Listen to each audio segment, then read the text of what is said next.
good evening, and welcome everybody to another Fellowship of Fans video. Tonight, as you can probably see, judging by the title and the cover photo, we are covering our first DC property, The Penguin HBO original series, a sequel to 2022 movie Batman.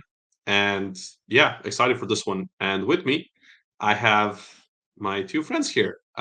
So we have our Fellowship of Fans veteran, Shiv. Good evening, sir. How's it going? Hello, happy to be visiting Gotham for the first time. I look forward to it. Hell yeah. And we have my friend from my home way back over there. Uh, Luca, good evening. It's your first time with us, and I'm very happy to have you here. How's it going? Hi there, it's going great. Pleasure to be here. I am very excited to talk about this show. Yeah. Same here. I just finished watching it about an hour ago, so perfect timing. So I would say we can maybe first start with just talking a bit about our Batman credentials. Like how big of a Batman fan you are, what's the experience, what did you see? Did you play games? Did you read comics books and so on? So we can start real quick with Shiv, and then we can go to Luca. All right, yeah, this is fun. So I want to say my first exposure to Batman was when I was younger and Batman Returns came out. If I have the title correct, that was the one with Catwoman and the Penguin with Danny DeVito playing the Penguin. Um, I happened to revisit that as adult, and wow, there's a lot of adult humor in it that slipped right by me as a kid. So highly recommend checking that one out as an adult. Um, from there, I moved to I think there was a Batman tie-in PC game that I played. I had some comics and kind of followed the movies, and I'm a huge Kiss Christopher Nolan fan. So I absolutely love the trilogy that he came out with, including the Dark Knight. How can we can't talk about Batman without mentioning that film? But yeah, from there I kind of fell in love. But in terms of the comics, I'm not as knowledgeable as most, so my memory will not be as great as others. But yeah. All right. Well, I think we are probably around the same level, but let's hear Luca. Dude, what's your backstory with Batman? Well, it all started back in the 90s with Bruce Timm's incredible animated series, The Batman. And I mean, I remember watching that as a kid and really enjoying it, but my love for the character definitely skyrocketed with the sequel to that series, Batman Beyond, as well as the Justice League animated show. Because I think Batman has a very unique presence within any like movie or like ensemble cast that he's in, mostly because he's not like a superpowered individual. He's just supposed to represent like the very pinnacle of what a human being can achieve. And it's very interesting to me how that's presented, like the toll that it takes on somebody both like mentally and physically. And yeah, I always found him like a very interesting and fun character to kind of dive into. I'm primarily like I love watching shows and movies, but I'm definitely primarily a gamer. And the Arkham series I consider one of my favorite like video game trilogies ever. I think Rocksteady did an absolutely unbelievably good job just kind of breaking that world down into incredibly digestible, interactive way. Like I've really enjoyed exploring Gotham in those games, and I really appreciated the show, for example, how it also took the time to kind of build up Gotham into something that's very tangible and really lends itself to kind of empower the world building. As far as the comics go, I've read a couple, but as Dushan knows, comics are kind of hard to get by where we are, and most of my knowledge comes from like the movies and the shows. I'm also a massive Christopher Nolan fan. The Dark Knight is probably one of my favorite movies of all time. And yeah, I just think it's a golden like little pot of potential in terms of storytelling. All right. Well said. I think you gave us a pretty nice intro into all of this. I'll just say myself real quick. I also watched the animated series a little bit when I was a kid, but it wasn't on TV that often. So I don't know. I think I didn't have the channels or whatever. But yeah, I grew up with all things nerdy, just really loving anything. And I definitely watched those Tim Burton movies and with Michael Keaton and the silly Batman and Robin movie with George Clooney 1,000 times because it was the only thing I could watch. But yeah, I mean, then the Nolan trilogy happened, and then I don't know, like whenever I had the chance, whenever there was a Batman or any superhero thing going on, I was just gonna go and watch it because I'm a nerd. I've been a nerd since forever, and that's it. But I never really read comic books because they're not yeah, they weren't really that available in our country. So yeah, I don't know. I did also watch Gotham TV show, which was an interesting take on the world. I did like the angle of it. It had this speaking of Gotham as representation of it, I felt I think that might have been even more comic book accurate, at least in my perception, compared to like Nolan's, for example. Just because Nolan went for more of a realism. Uh, I mean, Gotham. I know some people maybe don't like the show. For me, it's kind of cool. I like this angle from like Jim Gordon's point of view as like a detective, and then you like explore the city from that side. That was a pretty cool take. But yeah, I'm not a huge expert on this for sure. So it's nice that we are more or less kind of on a similar page. Though I would say Luca is maybe a bit ahead because of all the Arkham games and all of that. But anyway, um, before we talk about the show, I think it would be a shame not to first discuss a little bit about Batman the movie. So I'll just give a little intro from my angle. I actually only watched the movie like for Halloween, and it actually happens that the movie starts with Halloween, and it was also a Thursday, and it was also Thursday 2 weeks ago when I was watching it. So it was like the perfect 2 year wait to The watch the comic movie. I book chose gods the perfect decided to bless you on that day. Yeah, exactly. The perfect. That's just like it's Halloween, rainy Thursday. I'm like just looking at through the window. So I loved it. That was 3 epic hours of gorgeous cinematography. I really appreciated this whole new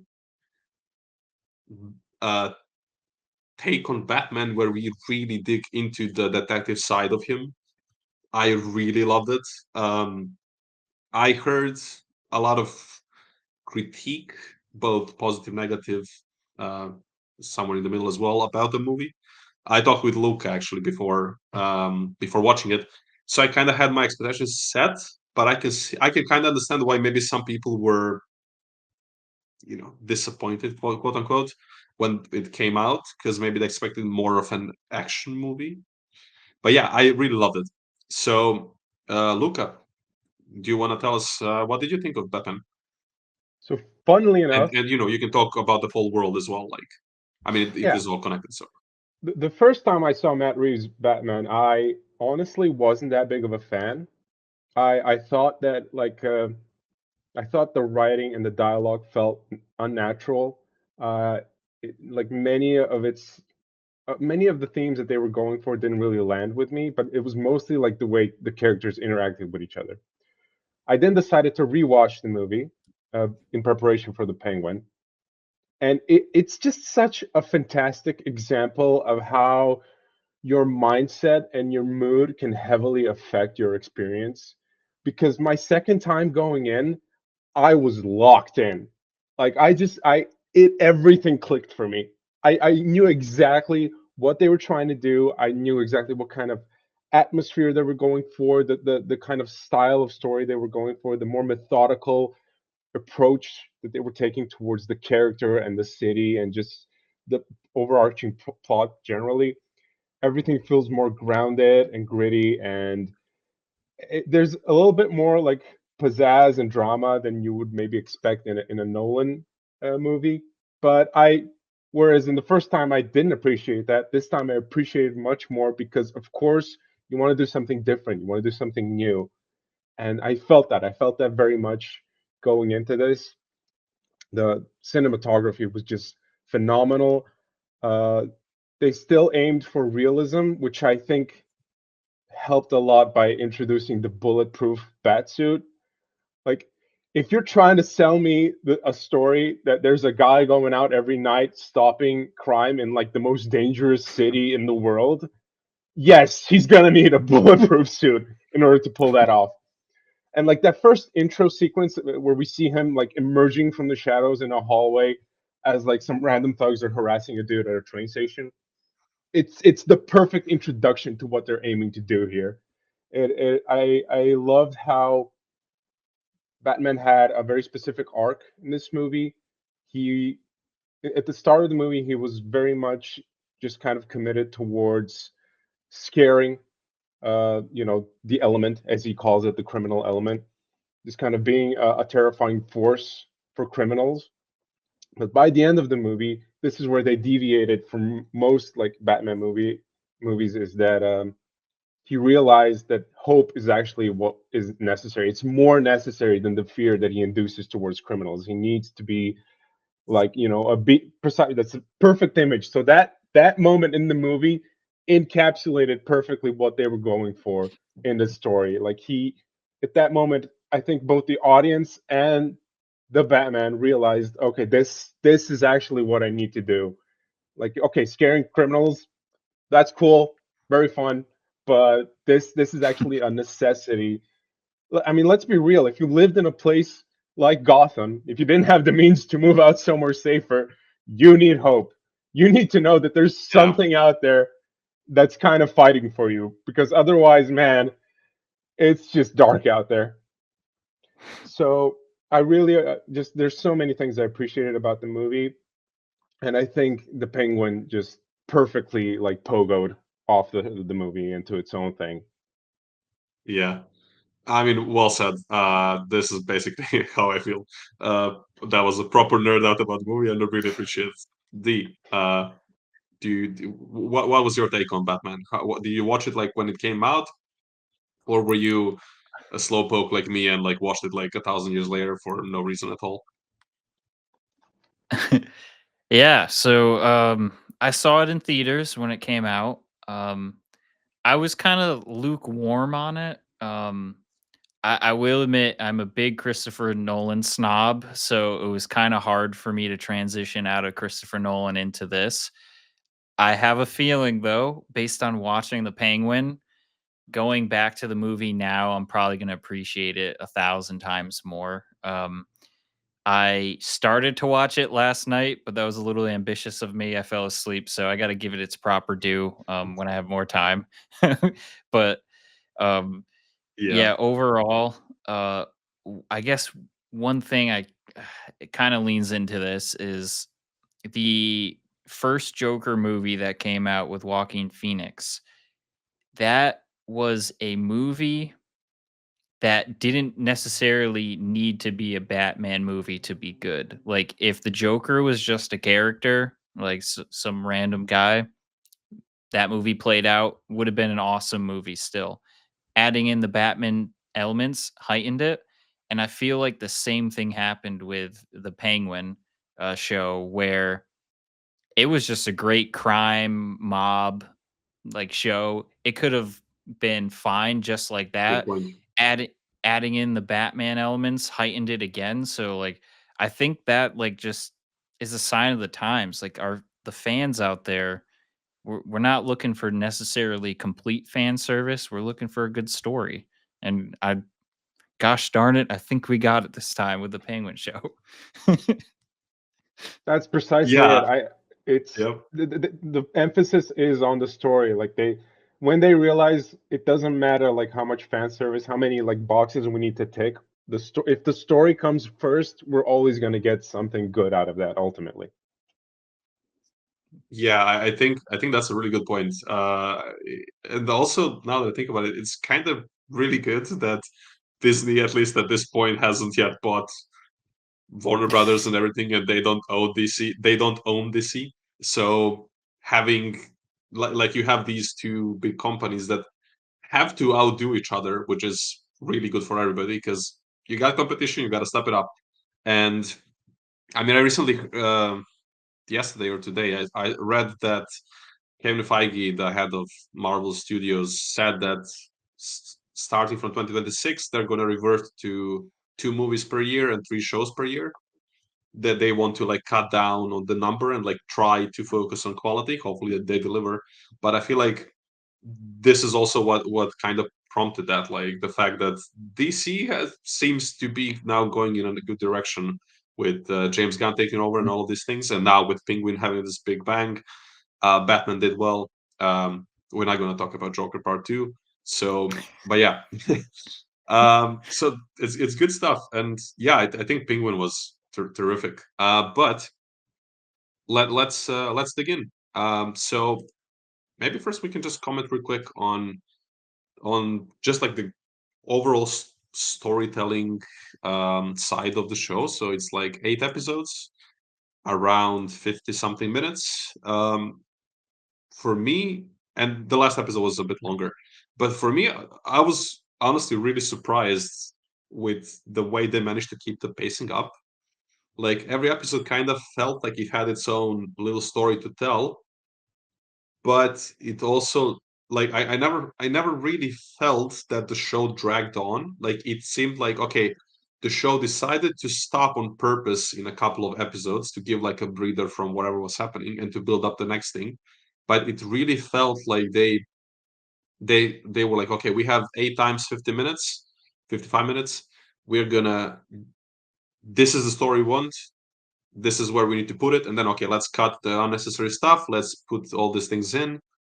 Like it really felt like they were, at least for me. I'm curious to see what the two of you thought about it. It really felt like they managed to kind of figure out the pacing well, because that's the thing. Like with these recent shows where they're trying to tell a story in like a 10 episode season or a 12 episode or a 13 episode season, and then there's this middle part that's kind of like, okay, I know it's going to be like a drag. It's going to start with a bang. It's going to really slow down, and then it's going to hopefully finish in a really good way. But I feel like this show didn't really have this like huge oscillations. So D, what did you think of that? Like, what was your perception of it? Yeah, I agree with everything you just said. One parallel I could make, if you've seen the movie Uncut Gems, um, that movie does a good job of just inducing an anxiety attack because the character continues to make really poor decisions and gets further and further into the hole. And that's exactly what Oz was doing in the Penguin. He's like, oh, I'm gonna make this decision, try to get out of it, and just keeps ramping up the pressure and the anxiety and the stakes. I guess you could say similar to Breaking Bad too. I feel like kind of different worlds, but similar thing where he kept making worse and worse decisions. But I think the anxiety of all the decisions Oz was making just kind of kept the story like going, and it flew by. Like I I watched every premiere, like so every Sunday night I was watching it, like waiting for the next one. It's so good. Luckily for you, I had to. I didn't actually start right away because apparently I'm a slow beginner with these things. But then I got really sick. I had corona for like the fifth time, and I could just like binge like the first 6 episodes of Penguin. So that was actually it turned out really well. I was unknowingly saving it for the bad days. So yeah, Luca, what about you? I saw you nodding when she mentioned this movie, and I'm gonna also add another thing. So answer the same question, and also just comment if you want on the use of flashbacks. What did you think of like the proportion of how many flashbacks we got? Because that again, that's one of these things where these shows tend to sometimes overdo it, and this is usually happens in the middle of the season, and that's what the thing that grinds the whole thing to a halt. So yeah, what she was talking about as well, and then just also if you want to talk about the flashbacks. Uh, I think pacing is a very like it's a terribly nuanced thing. It's very difficult to get right, and there are so many things that can affect it that like I feel that you can't even break it down to a science. I'm sure you can. I'm sure there's like documentations and things that you could read to really see what makes something good pacing. But for me, it's all about engagement. If you're engaged, you're not really going to be terribly worried about the pace that the story is going at, you know? And for me, I was super engaged because of Colin Farrell's incredible fucking performance as the Penguin. Every time he was on screen, I was locked in. I could not wait to see what this slimy piece of shit was gonna get up to next, because like it was incredibly engrossing character, and the thankfully the whole show revolves around him. The makeup was incredible. His voice, I'm really glad to hear that they definitely stuck to a certain Gotham accent. They all collectively decided to, okay, there is a Gotham accent, and it's very apparent. And I'm very glad that they did that. And another layer of world building. And so yeah, as long as I am engaged, I'm not really gonna notice any issues with pacing. And Shiv mentioned Uncut Gems, and yeah, that movie is a 2-hour anxiety attack. You walk out of that movie sweating buckets. It's a great movie. I wouldn't really say that it caused me that much anxiety. I was more the primary emotion that I was just feeling was curiosity and a kind of excitement just to see the next thing that happens. Because other than Colin Farrell, we just have an incredible cast. Kristen Milotti as Sophia Falcone.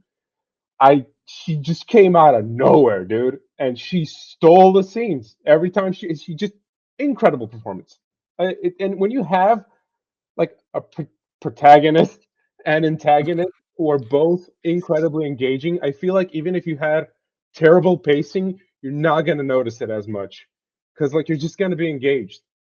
And as far as flashbacks go, I think they were tastefully done here. I think they were all necessary to build up certain elements about, because this is a very character driven story, and naturally characters are defined by their past, by things that have happened in their past. So you're going to need those moments in order to like get a better understanding of why this character is the way that they are, which I think is this show's greatest strength, possibly the ability to demonstrate, hey, here's how this incredibly evil person came to be. These are their building blocks to how they reached eventually this moment of becoming a supervillain. And that's a triumph. It manages to turn what would normally be like just normal like gangster bad guys into supervillains, and make them very believable. That's a huge triumph in my book. And yeah, that's my take on the pacing. Yeah, and So, Shiv, if I could jump in on the flashbacks, I'll make another reference here. So Kristen Milioti was in a couple of things. Usually, she portrays like a standard. I guess you could say more protagonist, if you can even say that. Like she was in How I Met Your Mother, um, but the regarding flashbacks, which is kind of interesting. She was in a show, if you love comedies and nerdy comedies, she was in a show called Mythic Quest. And I believe that's on Apple TV. If you guys haven't seen that, I highly recommend it. It's hilarious. That's the one with Um, Rob she, pl- Delaney, the guy from It's Always Sunny. yep, yep, yep. Yep, and, there's, like, a present day storyline in it, and then there's a flashback storyline, and she plays one of the characters, and it's, like, I don't know if it's considered a bottle episode, maybe it is, maybe it isn't, but it was an entire episode dedicated to this character's backstory, and she plays a pretty, like, tragic relationship in it, and it's one of those, like, episodes that it's a comedy, and then out of nowhere, you get one that hits you in the gut, so it's just interesting that I just want to make a parallel. I guess it's a loose parallel of she's in this show. She also played a tragic flashback in another show, and it had the same weight. like her flashback, to me at least, had the same weight of the flashback of young Oz talking with his mother. Um, and yeah, like Kristen, her acting chops are top notch because I never would have expected her playing a villain, and she did an amazing. Or I don't know, in this world is she a villain? But she did a great job. Yeah. I mean, I was also, again, as I said, I didn't watch the show right from the start as it was airing, and I saw her, and the main thing I know her from is How I Met Your Mother, and she was. I think she couldn't be more opposite of a character, especially with like what she goes through in that show. Like the yeah, and here, I mean, I always felt like there was like at least like three things happening behind her face. Like she always had it's like she was seeing the world from like two, three different angles all the time. Like she had the stress, the anger, and then whatever else is happening on the outside. And like you can see, there was always like a layer of trauma, like this some like even when she is doing something evil or when she's doing something completely unrelated, there's always like this layer of sadness somehow behind everything she does.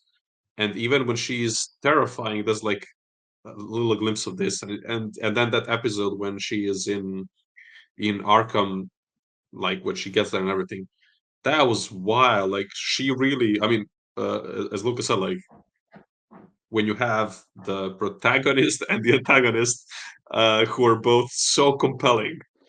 And I mean, the fact that that's Colin Farrell, like whoever made that suit, like I keep forgetting that that's him, which, hell yeah, that was the goal. But like to have both of them, I mean, yeah, it was just really seriously like a masterpiece for both of them. Um, yeah, I don't know what to say. Like, and all the scenes they were together, and then when they're not together, you're kind of waiting for whatever is the next clash when they meet on the screen. You know it's gonna be good, but they really took the time to build her up, and I really didn't expect anything that happened in the show. Like, I managed to stay completely spoiler free, basically, except for the fact that I knew she was going to be in the show. And then her storyline, all the twists and curves with her not being the hangman and having her father set everything up. I think that was also like a really, really good um, like twist. And I'm curious, like, does anybody know, Luca? You see, maybe like the more likelier one. How much did they plan all of this out when they were making the Batman movies? Because some of these bits of the show like really directly tie into like this whole. I think in the movie there is already this mention of these girls who were missing out. There was like a comment on the side like about some of the girls already having been missing in gone missing in this club before and so on. Like, do you know anything about like how much were they planning all of that like 2 3 years ago? I don't know, but I wouldn't be surprised considering how meticulously planned the Penguin feels. Like I wouldn't be surprised to know that they were like already kind of starting some building blocks in order to bounce off of it. Then again, I mean, you know, the success of this show depended on the success of the Batman, so I'm pretty sure that if it wasn't successful, we would have never gotten this. But I'm thankful that it was, and it did, because we managed to springboard off a great foundation into something that just kind of evolved into its own beautiful thing.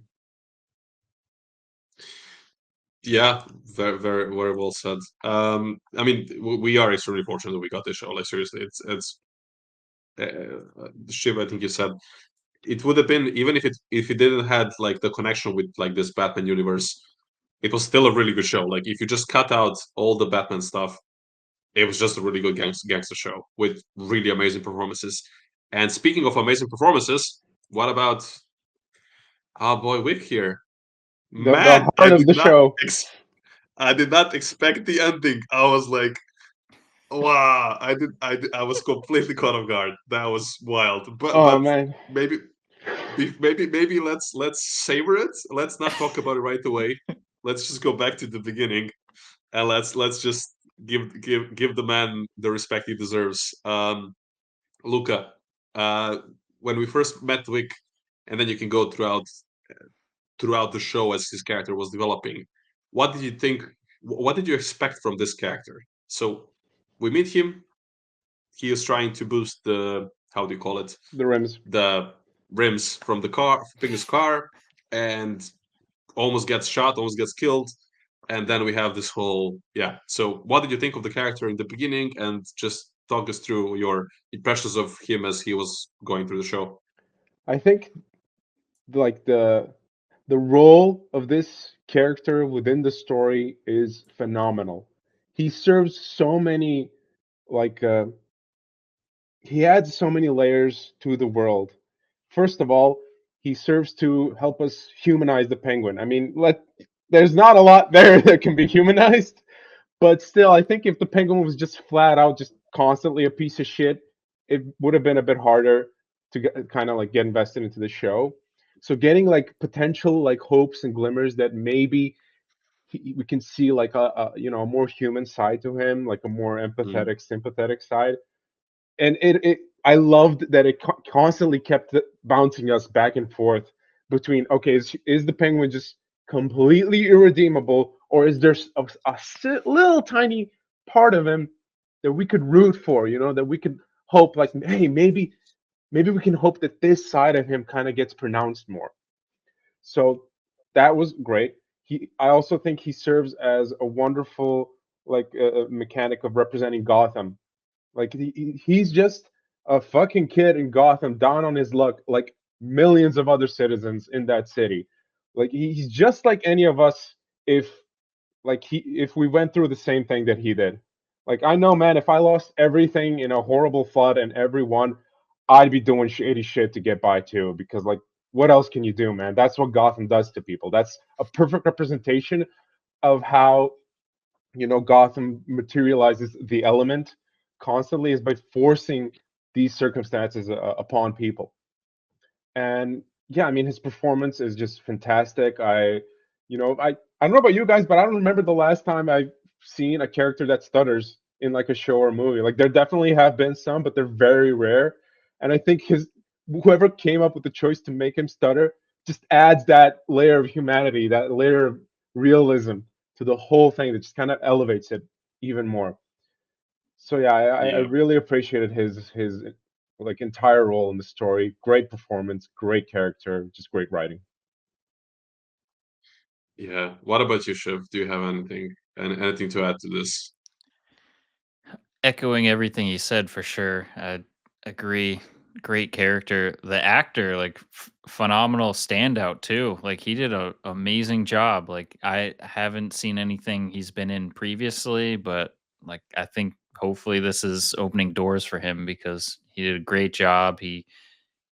I guess I could say, not to make another connection to Breaking Bad, but he kind of had the character similar to Jesse Pinkman, where you know a he gets under the wing of a, let's say, bad mentor, and gets corrupted, and it kind of sucks like the way the show ended, because you're like, oh man, he's finally like on the up and up, he's got everything, got his stuff together, and the ending happens. You're like, dang, that's a story arc right there, or character arc, going from basically nothing to rising to the top to being eliminated.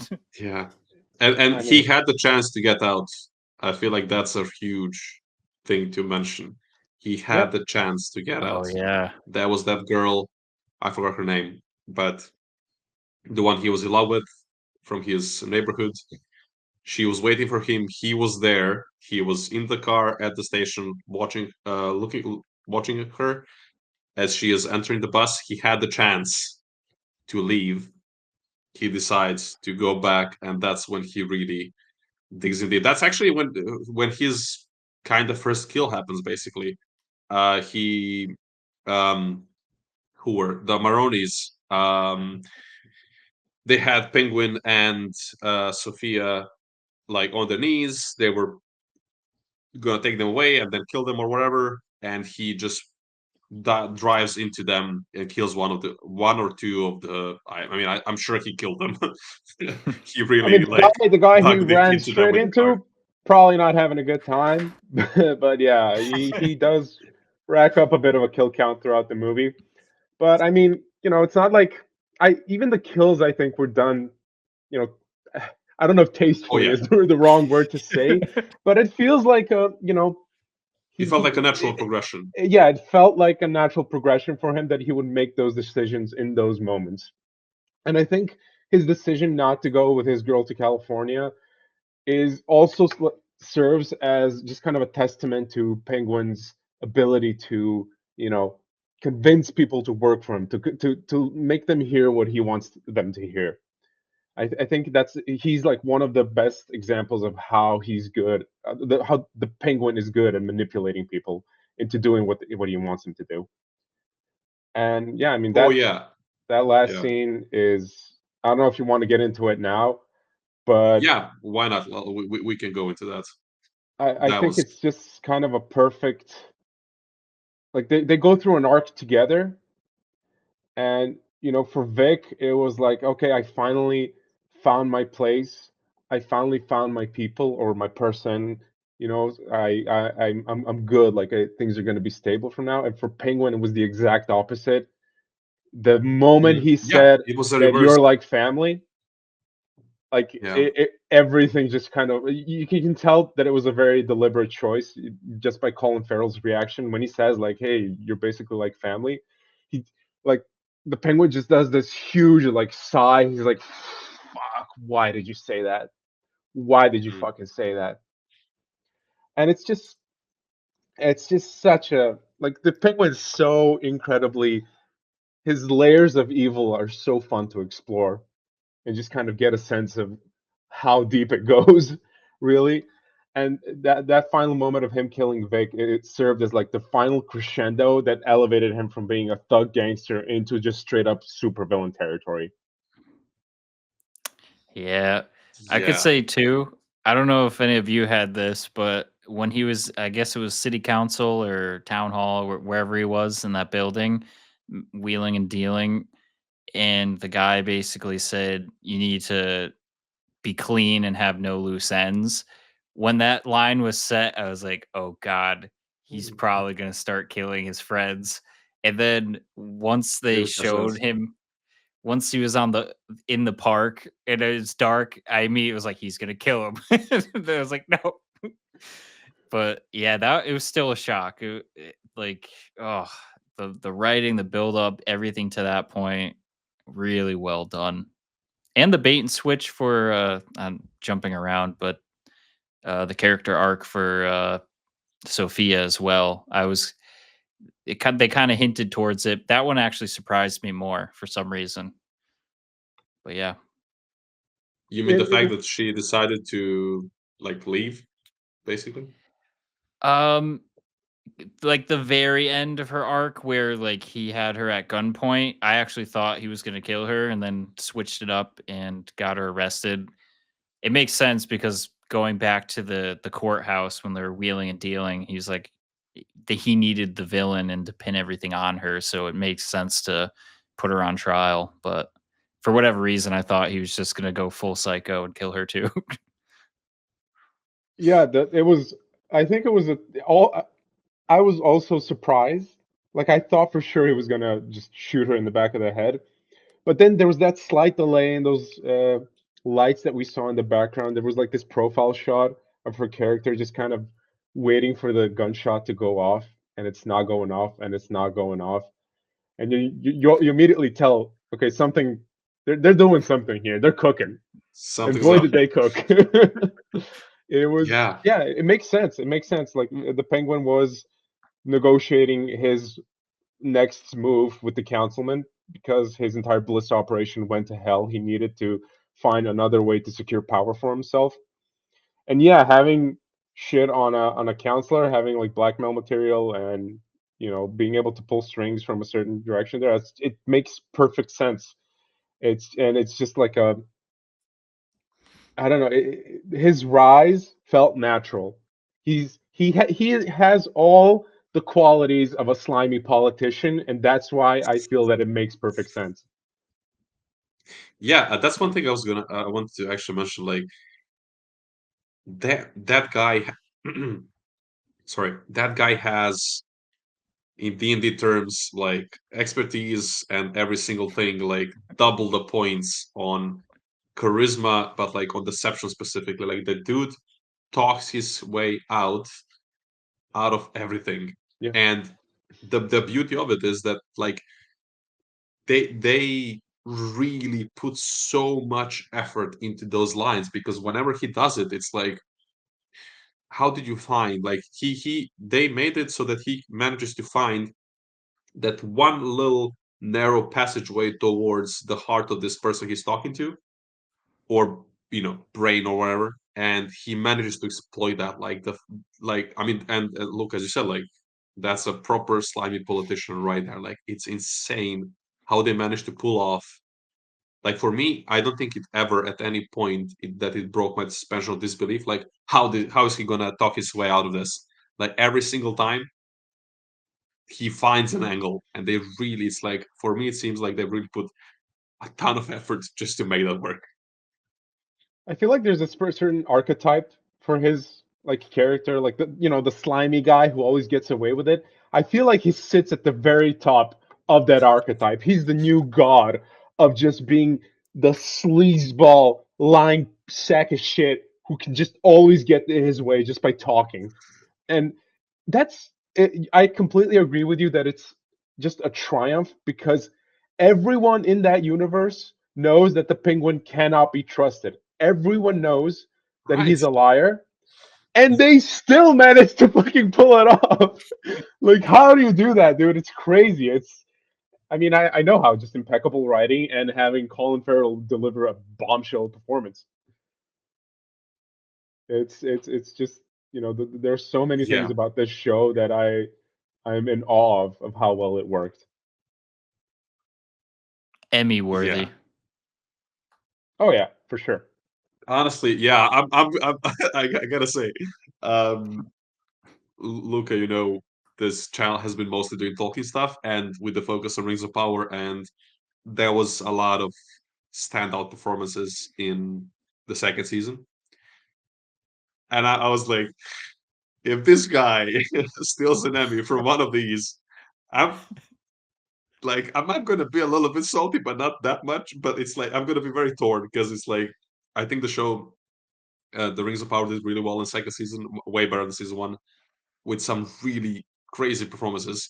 But like Colin Farrell comes in and just like does this, and it's like, dude, this is wild. Like this, I think what he did here, I think he is gonna be like what Heath Ledger is for the Joker. I don't see anybody this topping Penguin as he is here in this universe. That's not gonna happen anytime soon. Like, this is an insanely layered, top quality, thought through and acted out performance. Like, this is Colin Farrell. Like, also like the makeup and everything, the costume and all of that. But like the dude, like the voice, everything. Like, how does he The manage like walk. his The voice and the walk, accent yeah. and the walk and The everything? Like, physicality generally of his character is just. I mean, it's like this. This has no right to be as good as it is, because like yeah, I think that's a good way to say it. I've read a couple of comics, but I've seen so many like shows, so many movies, so many animated shows, animated movies, and games and everything. And the Penguin was never really that much of a spotlight character. His role in any given story is usually what we saw in the Batman, or like, okay, he's the slimy guy who has information that Batman or some other character is gonna need, and they're gonna have to jump through hoops in order to get that information out of him. That's generally been my experience with this guy as a character. He's never been really approached with any amount of nuance or like. I'm sure there's comics that dig into this for sure. I just never been exposed to them. But from my perspective, this is like a definitive, exactly what you said. What Heath Ledger is for the Joker, this is for the Penguin. Like, this is for me now the definitive version of the Penguin. Like, you, it's a fully realized character. I do have to say, let me just see if I can pull up a photo. I completely stand by what I said, what you just said. I completely do. But I do have to say, just a quick shout out to this guy. I don't know what people thought of Gotham, but I did enjoy his performance there. It was also a very interesting take on Penguin. I thought it was quite fun. I haven't finished the show because it took a while to get to that last season. But I feel like he was also really cool. However, yeah, Colin Farrell just he took that and just like went like 5 levels beyond, and yeah, that's wild. Um, yeah, I mean, if anyone wants to continue reading out about Colin Farrell's performance, or Colin Farrell, just go right into it, or we can move on to something else. So just let me see if I can find this photo. Um, I do have a question about one of the final scenes, so when it makes sense in the stream to talk about it. all right, yeah, Hit us. Yeah. let's go. Um, so what was your interpretation of the single tear that his mom kind of gave out when she was in the, top floor penthouse overlooking the city? Do you interpret that as a happy tear, sad tear? Do you feel like it was meant to be ambiguous, or do you feel like there's definitive, yes, I think it was happy, yes, I think it was sad? All right, I want to jump on this real quick because first off, this woman also insanely good performance. Like, oh my god, uh, what is the actress's name? Uh, is it Deidre? Deirdre O'Connell. Deirdre Oh, Yeah. O'Connell. So I'm Deirdre, not sure about the pronunciation, but yeah. just incredible performance all around, from her physicality to like her frustrations and her motivations, like, and the way her character was handled. I specifically remember this one moment. The first time we see her and little Oz dancing in the nightclub, and she's like, I need you to make something of yourself. I need you to give me everything I've ever wanted. And at that moment, like, it was a cool scene because it kind of helped define the Penguin's motivations as a character. But I couldn't help but wonder, what are her motivations? Why? What compelled her to say this? And then we got in the last episode, it just made perfect sense. They managed to round out her character as well into this beautifully put together, incredibly tragic woman that has who basically didn't see any other way out. And in response to your question, I think her tear is signifying that she's probably conscious to some degree, but she has like no motor skills available to her, which is just Oh. adding another layer of tragedy on top of an incredibly tragic story overall. Like it's incredible. The Penguin killed Vic. Like he killed all the people he wasn't supposed to kill, and he didn't kill the one person who specifically asked him to kill her, because she never. This is her worst nightmare. She didn't want to be in this position ever. She begged him for Yeah. it, and he's so in his mind. He's so fucking delusional and wants to have things his way that he just doesn't care about her wishes. She just wants to have things his way, and it doesn't matter. Even after seeing his own mother cry, even after having her finger threatened, like he refused to admit what he did to his brothers, and he was willing to let her finger be chopped off so that he can maintain the narrative that he's built in his mind throughout his entire life. Like it's incredible how much you can break down the psychology of all of these characters. You can completely justify their actions. I love it. I love it. Yeah, I think Yeah. okay. So first of all, real quick, to answer the question, then I have another comment. Um, I think I was thinking the same. I'm also kind of torn about this. The optimist in me wants to think that at least in some way she is happy because she has this view over the city, you know. But I mean, she had a very bad stroke, and Gotham is she's no place for demented. She optimism, my friend. Hate to break it to you. no, I mean, she's not in Arkham. I'm talking about the mother, not about Sophia. Sorry. No, I said Gotham. I Gotham, yeah. I thought you said Arkham. Yeah, I mean, I know, but it's like she got the. Well, actually, this is a good segue to what I wanted to say. I feel like so. I guess we have like kind of like four main characters, right? We have Penguin, his mother, we have Vic, we have Sophia. All four of them kind of won. They achieved whatever they were kind of trying to achieve throughout the season or throughout their lives, but all of them also like lost so hard. Like, I mean, okay, Wick helped save Penguin. They pushed through. They won basically, and he lost his life. Like, that's probably the biggest loss, I guess, of all four, especially because he was still young and a kid and so on.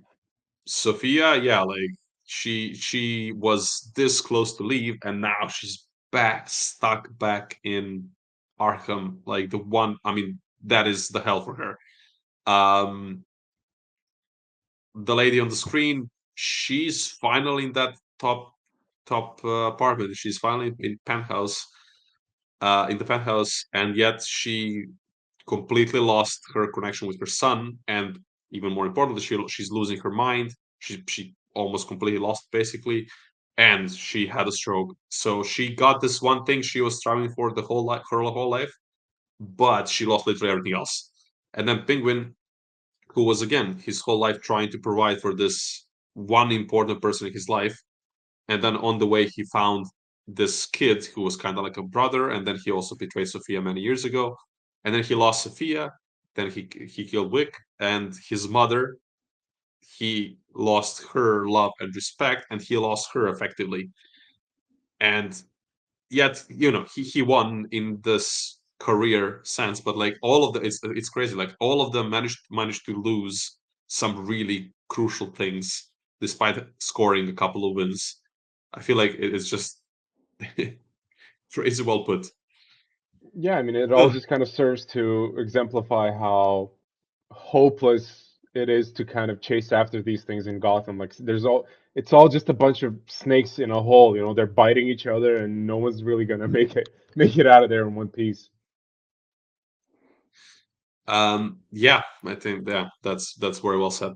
So I think we can kind of move towards closing off the discussion for tonight. I would say let's try. I want to hear from both of you. Is there so usually we have like like what's your one favorite thing, one negative thing, and then maybe one thing that you're hoping for in whatever is the next medium we're going to see Penguin in. So let's start with Shiv. So your favorite part of the show? I know it might be hard to choose, but try. Your favorite thing about the show, the least favorite thing, and something that you're looking forward to for whenever we see Penguin next. Whew. Favorite thing in the show. Wow. I think this might be a cop out answer.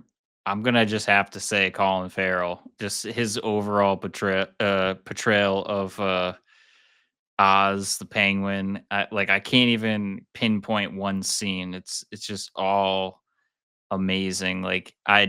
The entire show, like I didn't recognize that person on screen as Colin Farrell, not even for a second. He never felt like an actor. It always felt like we were watching Oz. So I just, yeah, tipping the hat to him. For least favorite, I honestly, right now, just getting done with the finale. You know what? I'm gonna cop out answer again. My least favorite thing is how short it is. I wish there was more episodes. There we go.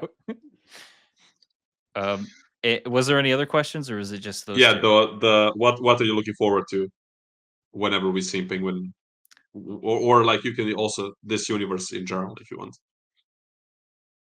Yeah, I hope he gets like another cameo or a larger role in the second movie. I haven't seen Batman in so long. I don't remember like what his character did in that one, but I plan on rewatching this weekend. Um, but I think given his like how much we fleshed out his character in this season, yeah, I hope they do something good for him in Batman too. If not, like I could see there being a second Penguin series down the line, like do some Batman movies. I think I heard there might be a Joker series coming out, but maybe in the future we'll get another Penguin to kind of tie up the this overall story, like when they're ready to retire the Robert Pattinson Batman and all that. Yeah, I'm looking forward to the Penguin. All For right. sure. What about you, Luca? Um, hmm, my So what favorite the thing, favorite thing, the least favorite, yeah, and the thing you would look forward to? my favorite thing is probably I would normally just go with the cop out answer with Colin Farrell, but since that's already taken, I'm very happy to present an alternative, and that is generally the vibe that they approached this story with. Like they went full like rated R, everyone swears, which yes, that's what Gotham would look like. That everyone would swear, the streets would look dirty, like everything looks destroyed because obviously the events of the Batman just kind of left half of Gotham completely flooded. I just love kind of, we see the Batman so often just beating the shit out of these random thugs, and it's just really cool to see an attempt at humanizing them. Just kind of giving, hey, here's what some of their lives just kind of look like. Here's how they potentially wind up in the situations that they wind up in.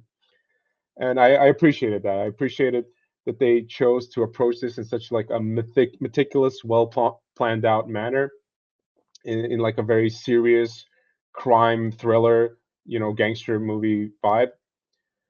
And yeah, I mean that's just and the casting is just phenomenal. I mean, I could go on forever about all of my favorite things, but I'll go with that one. The thing that I didn't like, honestly, the lack of Batman. Hmm. They don't even mention him once, and I found that very odd. It was like, how can you be in this world where you have all of these events transpiring and not really have any mention of Batman or have him show up to at any moment? Like I can understand him not noticing certain things taking place. But I mean, when the freaking the drug lab blew up and destroyed a whole Yeah. part of Crown Point, I feel like that was high profile enough that it would have attracted attention and at least a mention. I understand that it's very difficult, for scheduling purposes to get Robert Pattinson, and maybe what I find is very likely is that the directors and writers didn't want the Batman to kind of take the spotlight at any moment. They wanted this to be very focused, and I respect Yeah. that. But I still feel that even like a little mention of somebody in the background being like, "Fuck, what if the bat gets us?" or something like that, because I never felt his presence at any point throughout the movie. And at the end of the Batman, it's all about him inspiring hope and change in the city. So it's kind of like I feel like at least some mention would have helped streamline and kind of connect the two, uh, the movie and the show a bit more elegantly. Yeah. Having the spotlight turn up at the end is cool, but for me, kind of like, okay, now you decide to call him after everything's already settled and over with. Like, come on. Uh, I mean, I if guess I guess it could have been.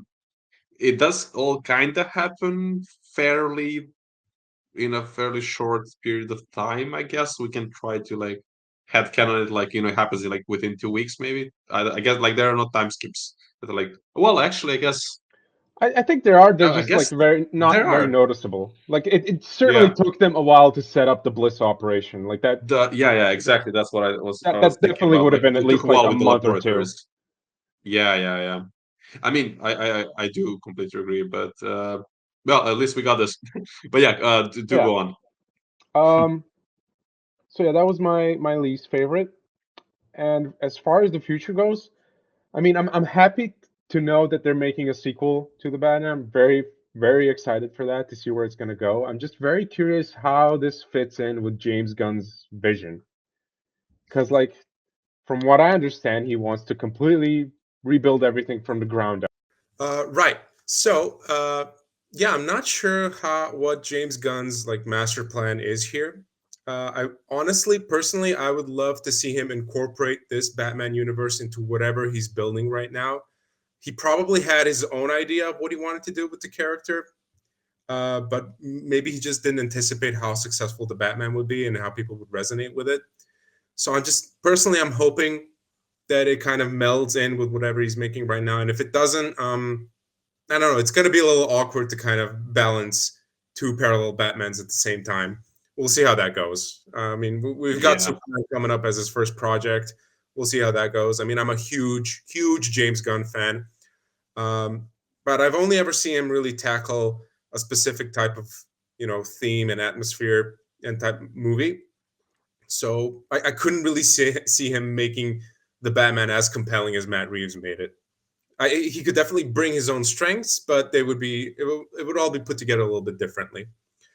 But yeah, I mean, they're definitely cooking. I'm curious to see, because I kept thinking throughout watching the show is like, okay, what would Selena Kyle think of Sophia? And she gets that letter at the end of the final episode, so I'm very curious, like where they could Yeah. potentially take that dynamic. Yeah, I don't know, like they could either conclude the Penguin story in the next, like if they make him the main bad guy of the next Batman movie, I'm a-okay with that. I think that could, like, springboarding the sequel off of this amazing show would be awesome. It would just kind of maybe divide audiences a little bit. Maybe they would feel alienated for feeling like they have to watch a show in order to follow the events of the movie. I'm just curious to see where it's going to go. But yeah, there's plenty of things to look forward to as far as DC goes. Yeah. Yeah, I think both of you said a lot of cool. I mean, I guess it's my turn. So the good stuff, just all of it is so good. So I'm just gonna I'm gonna say the completely something completely different than what we said. The thing I like the most, it's not the thing that I like the most, but I'm just gonna use this opportunity to give a shout out to this guy who was Shades. So this is Dr. Rush from Arkham, and dude played Shades in Luke Cage. I was like, for half of the show, I was like, who is this guy? Why do I know him? Then I was like, I was trying to remember, but I couldn't. I had to Google, and like, it's this guy. And this guy was, he low-key stole the show in Luke Cage. So just Oh, really wild to see him going around. But I mean, he didn't have a huge role, even though it was a interesting role. He didn't have a huge role in the show. But yeah, I'm giving shout out to him. And the thing I didn't like, and again, it's not a very big thing.